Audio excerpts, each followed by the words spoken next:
به جای دیدن و لایک کردن آدمای به درد نخور اینستا کافیه این برنامه رو گوشیت نصب کنی که به ازای هر لایک و کامنت بهت پول میده. خیلی راحت میتونی گوشیت نصب کنی و از این بعد به جای اینستاگرام بری تو این برنامه و با لایک کردن و کامنت گذاشتن پول در بیاری. اگه میخوای روش یاد بگیری عدد 15 رو کامنت کن.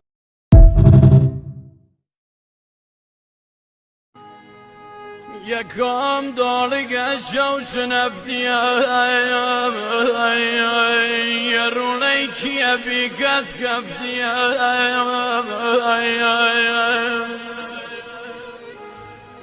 او جاده راساتی بس یه خینه کیه لور رشیای اجایم فرمان لدستی سنیم دانگی سیلی رای کنیم